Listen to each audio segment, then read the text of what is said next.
आज के इस खास एक्सप्लेनर में एक ऐसे दिलचस्प रिसर्च पे चर्चा होने वाली है जो ये बताता है कि कैसे दुनिया भर के संकटों ने एक बहुत बड़े बदलाव यानी एक पैराडाइम शिफ्ट को जन्म दिया है। फिजिसिस्ट हरी के शोध के अनुसार भारत अब केवल तकनीक का उपभोग करने वाले देश से आगे निकलकर दुनिया भर में अत्याधुनिक तकनीकों का निर्माण करने वाले एक ग्लोबल लीडर के रूप में खुद को स्थापित कर रहा है। शुरुआत में ही इस बेहद प्रभावशाली विचार पर अगर ध्यान दें तो बात एकदम साफ हो जाती है।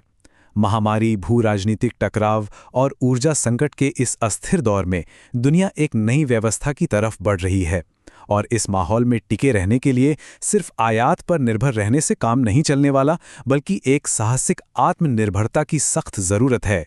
तो फिर स्वाभाविक सा सवाल उठता है कि इस नए भारत 2.0 की नींव आखिर दिखती कैसी है?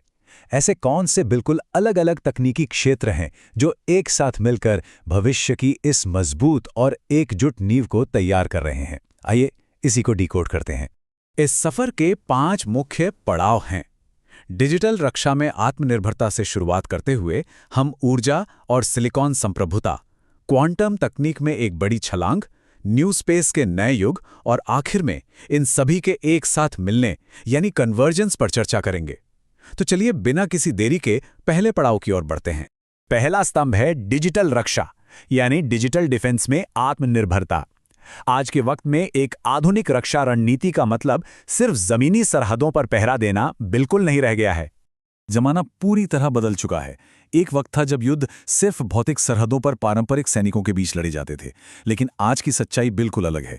आज बात साइबर फिजिकल युद्ध की हो रही है, जहां खतरे असिमेट्रिक हैं। सेनाएं अब तेजी से एआई और ऑटोनॉमस सिस्टम्स को अपनाकर एक नए नेटवर्क केंद्रित वॉरजोन में उतर रही हैं।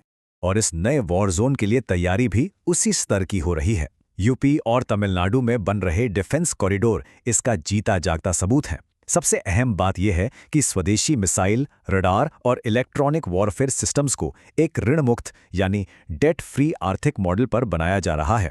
सच कहा जाए तो यही असली रणनीतिक स्वायत्तता की पक्की बुनियाद है। अब रुख करते हैं दूसरे पड़ाव की तरफ, ऊर्जा और सिलिकॉन संप्रभुता। क्योंकि इन अत्याधुनिक रक्षा प्रणालियों को चलाने के लिए जिस पावर और माइक्रोचिप्स की जरूरत होगी, उस पर अपना पूरा नियंत्रण होना सबसे ज्यादा जरूरी है। यह कहना बिल्कुल गलत नहीं होगा कि आज के डिजिटल युग में सेमीकंडक्टर चिप्स ही नया तेल हैं।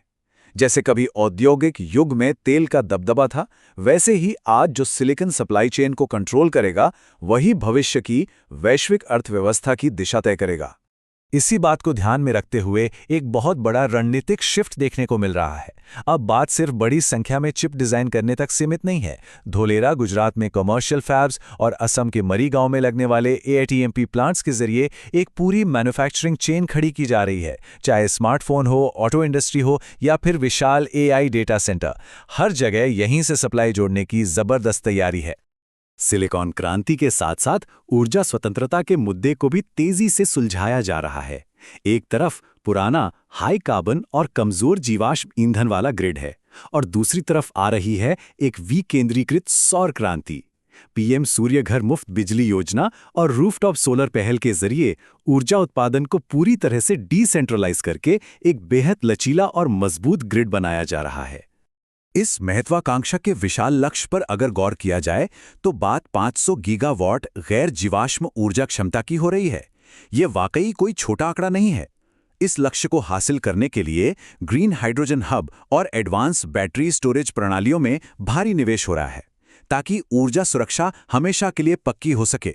चलिए अब तीसरे स्तंभ पर बात करते हैं, अगली क्वांटम छलांग। राष्ट्रीय क्वांटम मिशन के जरिए गणित और डेटा प्रोसेसिंग के पुराने नियमों और सीमाओं को ही पूरी तरह से तोड़ा जा रहा है। क्वांटम भौतिकी सुनने में थोड़ी जटिल लग सकती है, लेकिन क्वांटम की डिस्ट्रीब्यूशन यानी क्यूकेडी को अगर आसान शब्दों में समझा जाए तो ये सैटेलाइट्स के जरिए एक ऐसी सुरक्षित कम्युनिकेशन लाइन बनाता है जिससे हैक करना लगभग नामुमकिन है। ये भविष्य के रक्षा नेटवर्क के लिए एक कभी न टूटने वाली ढाल का काम करता है। लेकिन इस तकनीक का दायरा सिर्फ सुरक्षा तक सीमित नहीं है।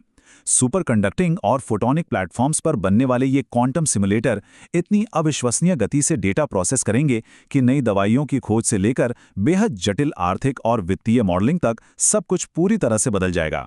ये वाकई हर क्षेत्र में एक गेम चेंजर साबित होने वाला है। आइए अब चौथे पड़ाव की तरफ बढ़ते हैं, न्यू स्पेस का युग। जमीन और डिजिटल दुनिया को सुरक्षित करने के बाद अब नजरें आसमान और उसके भी पार टिकी हैं, जहां एक नया कमर्शियल स्पेस युग शुरू हो रहा है।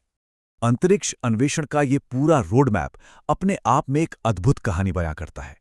चंद्रयान के जरिए चंद्रमा के दक्षिणी ध्रुव पर ऐतिहासिक लैंडिंग से लेकर आदित्य L1 के साथ सूर्य का अध्ययन, फिर गगनयान के जरिए मानव अंतरिक्ष उड़ान और भविष्य में शुक्रयान से होते हुए एक स्थायी भारतीय अंतरिक्ष स्टेशन तक का सफर, ये दिखाता है कि इस क्षेत्र में लक्ष्य कितने बड़े और स्पष्ट हैं। और इसमें सबसे खास बात यह है कि अंतरिक्ष क्षेत्र के उदारीकरण ने एक नई ऊर्जा भर दी है। अब प्राइवेट स्पेस टेक स्टार्टअप्स को भी रॉकेट और छोटे उपग्रह लॉन्च करने की आज़ादी मिल गई है। इस कदम ने ग्लोबल कमर्शियल स्पेस इकोनॉमी में राष्ट्रीय हिस्सेदारी को काफ़ी आक्रामक रूप से बढ़ा दिया है। और अब आते हैं अपने 5वें और आखिरी चरण पर, भारत 2.0 का अभिसरण। अभी तक जिन 4 अलग-अलग स्तंभों की बात हुई है, वे अकेले खड़े नहीं हैं। ये सभी आपस में जुड़कर एक अंतिम तकनीकी अभिसरण या कन्वर्जेंस की ओर ले जाते हैं। जरा इस पूरी तस्वीर और विजन की कल्पना करके देखते हैं। एक ऐसा आत्मनिर्भर चक्र जहां सौर ऊर्जा से चलने वाले डेटा सेंटर्स में स्वदेशी सेमीकंडक्टर चिप्स काम कर रहे हैं। उन चिप्स पर शक्तिशाली क्वांटम एल्गोरिथम चल रहे हैं और यही पूरा इकोसिस्टम पृथ्वी की कक्षा में मौजूद उपग्रहों और देश की रक्षा प्रणालियों का प्रबंधन कर रहा है। ये एक पूरी तरह से सेल्फ सस्टेनिंग लूप है। तो इस पूरे एक्सप्लेनर को समाप्त करते हुए इस अंतिम और गहरे विचार पर ध्यान देना जरूरी है।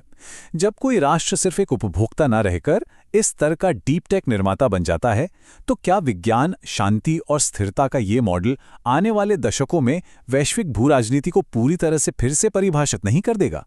ये एक ऐसा सवाल है जो भविष्य की एक बेहद दिलचस्प और नई तस्वीर पेश करता है।